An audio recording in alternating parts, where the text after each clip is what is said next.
All right. Well, here we go again, right? I mean, it's obviously starting to become a repetition, but we're going to talk about another loan today, and we're going to start by talking about its performance because that's really ultimately what matters, and then we'll back it up, and I'll show you what it looked like when we got started.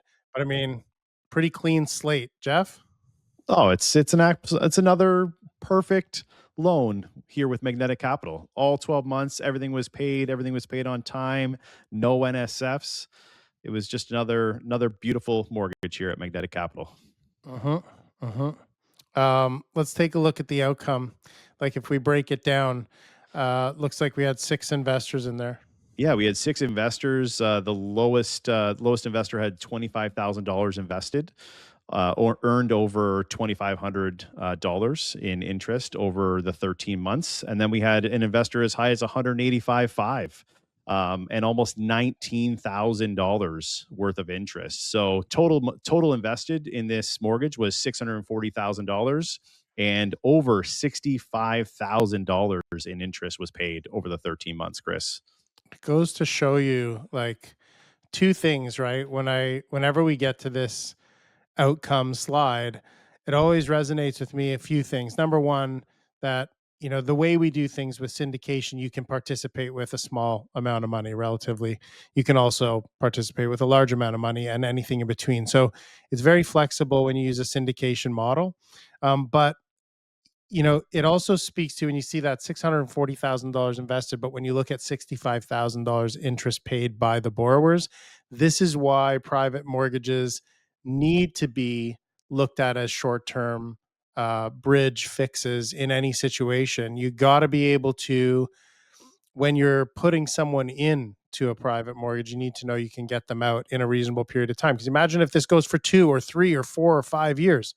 Like we all go into a bank and get our first mortgage from the bank and we sign a 5-year deal like it's nothing. But imagine you do a 5-year deal like this, and this is not including fees or legals or any of that. That's just interest, $65,000. So when you look at it, this is why there's a stigma around private mortgages that they're risky or that they're not sustainable. That's not untrue. It's true. They are unsustainable long term, but they're actually manageable short term. And so when you look at them from that perspective, you can see both sides of the equation, why they work and why, if you don't do them well, they won't work. So yes, we've got a perfect loan. All the payments were made. Why? Because they were made to be manageable over a short period of time, 12, 13, 14 months. That kind of thing works.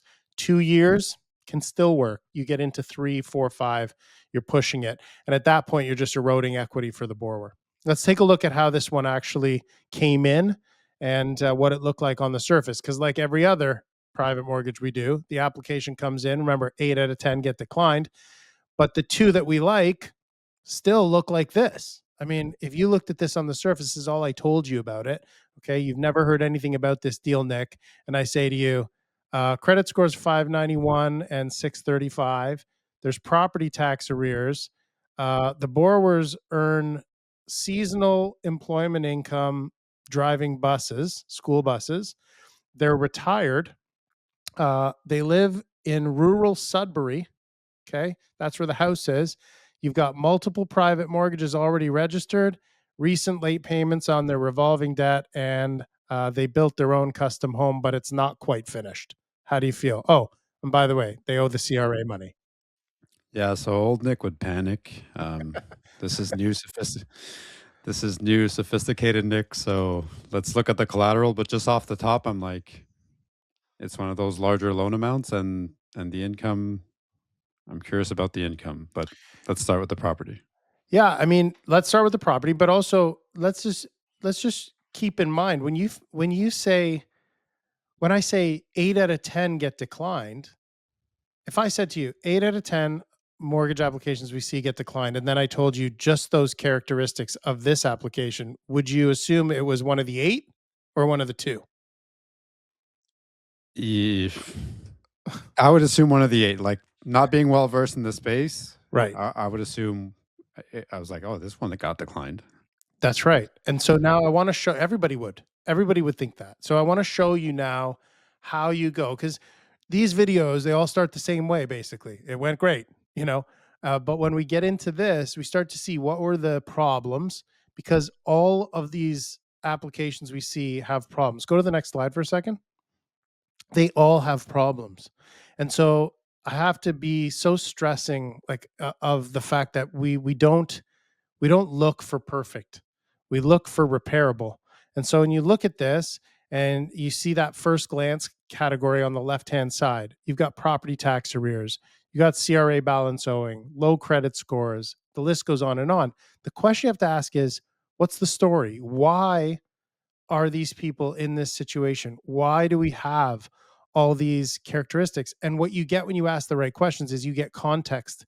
And when you get context, then you can start to determine whether or not the situation is repairable. That's the crux of underwriting a private mortgage application. So these are people who lived on a 90-acre piece of land, and they've built their own custom home. And when you dig into the story, you start to get answers as to what the characteristics of those flaws look like.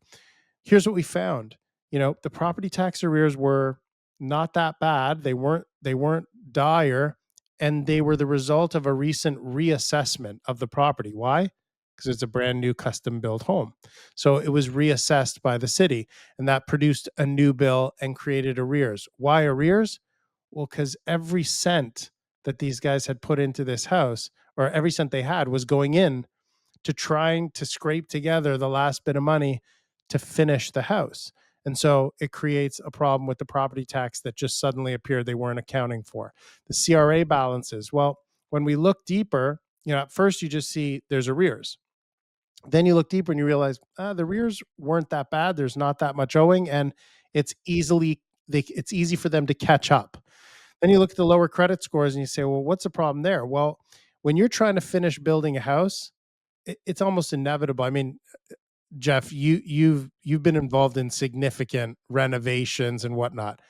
What percentage of the time would you say that people, even people who really do their homework and try to prepare properly, what percentage of the time do people cost overrun? I have to say 75 to 85%. Like Yeah. it's never perfect. You're probably always gonna overrun. You have to have an allowance for those things, right?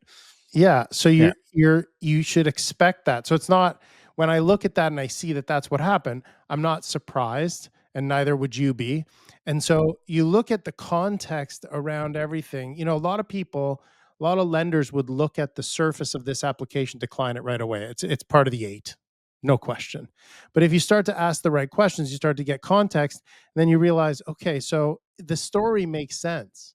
They're just at a place in time where they're right there, 2 yards from the finish line on this house. They don't have a ton of income. They are at a retired age. They built the house for that reason, to retire into.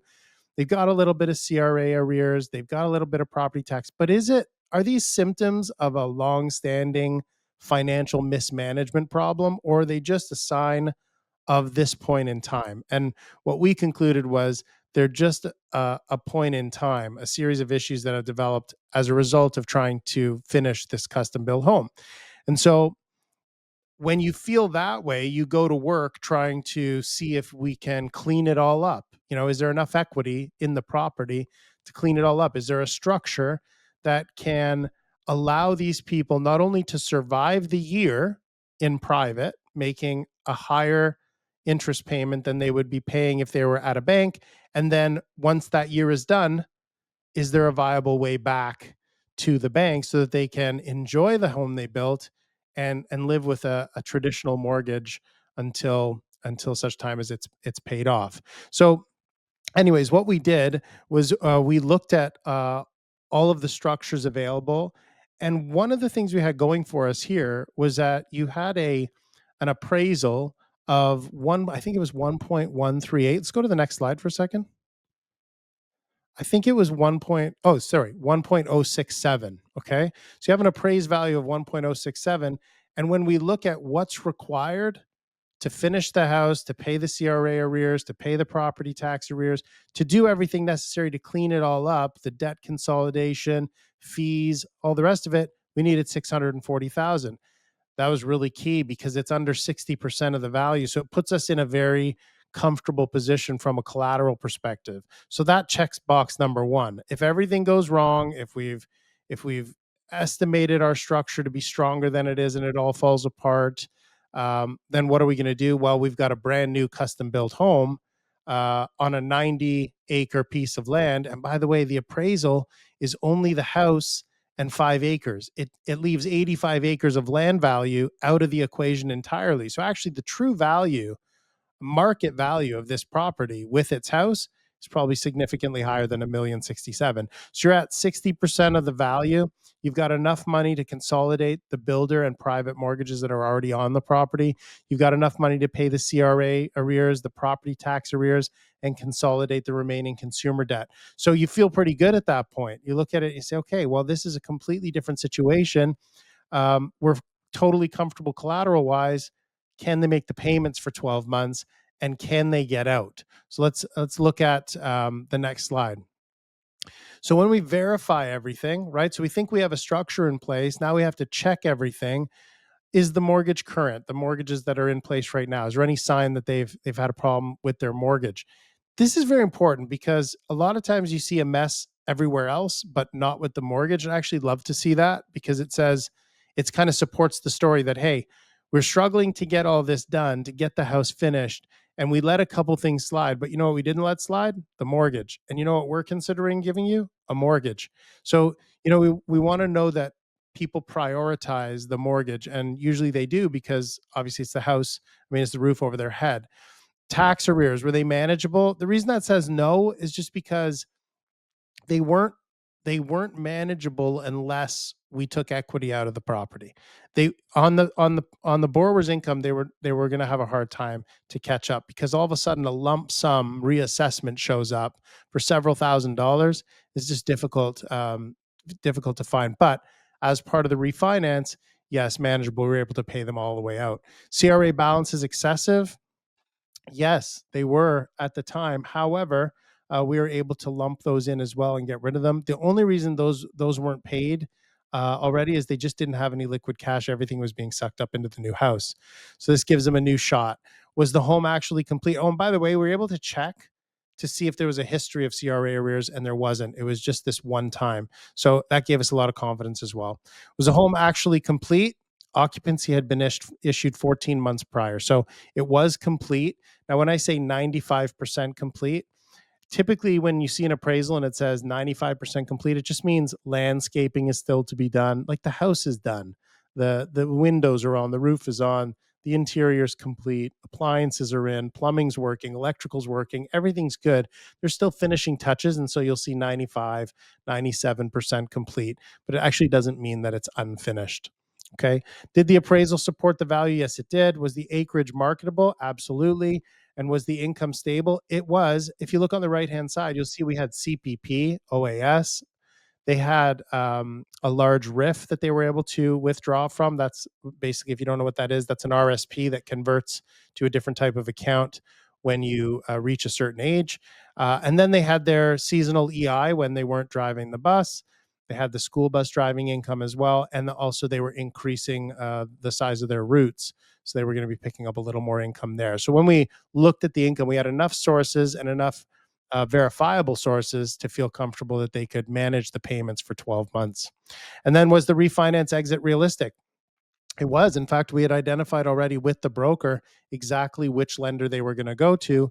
The problem was that they hadn't had enough time with their new jobs to demonstrate enough income to qualify under bank guidelines. So really, what the bank had said to them is, "Hey, listen, at 640,000 against a value of 1,067,000 or higher, we'd happily give these people a mortgage." As long as we were comfortable that their employment was solid, their income was solid, and they would be able to make the payments long term. And so typically what banks will ask for is a longer track record if you've just sort of started your income or your employment, or you don't have enough tenure yet. They want a little longer tenure. And so you come to private, you get a year of higher payments, but you already know you can go back to a bank later. And with, like I said, owing only 60% of the value of your property, most banks are going to give you a mortgage at some point. Let's go on to the next. So the verdict, we're making a decision. Are we going to do this loan or are we not? Is there real equity? There is. 60% loan to value is fantastic. You have a 40% buffer. You certainly don't ever want to go into enforcement and be in a position where you have to repossess the home and sell it. But if you're going to have to do that, having more of a buffer rather than less is always great. It makes you feel more comfortable that, hey, if we have to go down that path, as much as we don't want to, then it's just a matter of time before you get your money back. Can the borrower carry the payments? We determined that they could. Are the issues temporary and repairable? Yes, they are. And is the refinance exit realistic? It is. So this situation was deemed repairable, and we had the right structure in place that could get them through the 12 months we figured, and get them back to a bank. And remember, our number one box is the collateral, right? So if we're wrong, we're making assumptions. We're looking at it. We're saying, is it reasonable that these people could make the payments? Yes, we believe it is. Is it reasonable that they can go back to a bank in 12 months? We believe it is. If we're wrong, then what? That's where the collateral comes in. And in this case, obviously, you have a really nice buffer. So on the right-hand side is just reiterating all the things that were done with the money. But let's move to the next slide. Okay, so here's kind of a summary of the structure. We lent them just over 600,000, 640 to be accurate. It was 60% loan to value at 9% interest for 12 months. We offered a 1-month extension here only because the borrower was able to produce prior to the maturity date a copy of a new commitment from a mortgage lender, but has a closing date after the maturity date. So we extend for 1 month, and then they paid the mortgage out in the middle of that month. So on the risk control column, you're looking at obviously very, very good equity. You're dealing with all of the potential problems and cleaning all those up. And then on the right-hand side, you got the capital structure, $640,000, 6 investors. And as we talked about at the beginning, those investors ranging from big to small. Okay, lessons that we learned from a deal like this. Well, first and foremost, a sloppy or fearful lender would have declined it or funded it and gotten lucky. The sloppy lender here says yes, maybe doesn't put all the measures in place that we did to protect ourselves, but probably still does just fine. Why? Because he's only lending 60% of the value. So you can actually be sloppy in the private mortgage space. I don't recommend it, but you can, and you can get away with it. That's how powerful the collateral is when somebody has pledged the roof over their head, their family's home, to secure the loan. Somebody fearful would have just declined this. It would have gone right into the pile of 8 at first glance. You just see too many issues without really getting context for those issues or looking at the underlying story, and you just snap decline it. And there's a lot of lenders out there who just don't do the work, right? Don't want to dig and find out, is there an opportunity here? But certainly worth it when you see that the loan being requested is only 60% of the value. That's something you definitely want to dig in and do the work on, and doesn't necessarily mean that you would do the deal. But when you see that the issues are repairable, then you'd kind of be shooting yourself in the foot not to do it. Okay, we funded it safely. Obviously, the credit score told one story, but the equity and the context told another. And look, the biggest lesson here is not to judge a book by its cover, right? So every private mortgage has problems. They all do. And you're just looking for the ones that are repairable. If you can get context around where the problems came from, are they long-standing problems or are they sudden problems, recent? Are they one time or is there a pattern? Is there a reasonable way out, or are we just kicking the ball down the street and the inevitability that there's going to be a sale and that's the only way out? So if you can if you're watching these videos one after the other, you start to see a pattern. You start to see that, yeah, they all look like they turned out amazing. They did. Why? Well, we follow the same sort of structure with each one, the right same approach every single time. What's the collateral like? Is it really strong? Is it strong enough that we get everything else wrong, we're okay? And then can we put the borrower, are we putting the borrower in a position that they could actually succeed, in which case we're doing the right thing ethically by them? And if the answer is no, then the right thing to do is to not lend the money. Does that all make sense? Yes, it does. Any When questions? comments? When you say that the acreage was marketable, Mhm. I assume that 90 acres is kind of like a niche buyer. So how's that marketable? I would say it's a niche buyer, but it's multiple niches, right? So you might get somebody who comes along and says, "Yeah, I'd like to buy that house and live in it and lease out the land," or "I'd like to buy it, live in it, and farm it." I mean, you have to look when you have, land like this, you have to look at what type of land is. We don't do that analysis up front, but what could you grow there or what could you farm? Is it farmable? You know, this type of thing. But look, the simple answer to your question is, does the land have value? Yes or no? It has some value. Because it's So, excluded from the evaluation, right? yeah. Okay, so that's what makes it attractive is that, you got an extra 85 acres and do with it as you wish. It's worth something. Let's just say it's worth $1,000 an acre, you know? It's $85,000 of additional, collateral. So there's there's value in it, and I love that. It is one of the secrets in, private lending, I would say, because a lot of people shy away from non-traditional type properties. So if the property isn't in a subdivision in a major city, or in a major city, like, it's amazing how many people don't wanna lend if the money's not going to a property in Toronto. And, you know, all my career, we have lent money in smaller markets all over Ontario, and I love those markets because those markets don't appreciate the way Toronto does, but I'm not buying the real estate, I'm lending against it. They also don't depreciate the way Toronto properties can do in a downturn. So those marketplaces are much more stable in my opinion. They're neutral, and from a lending perspective, that's what you want.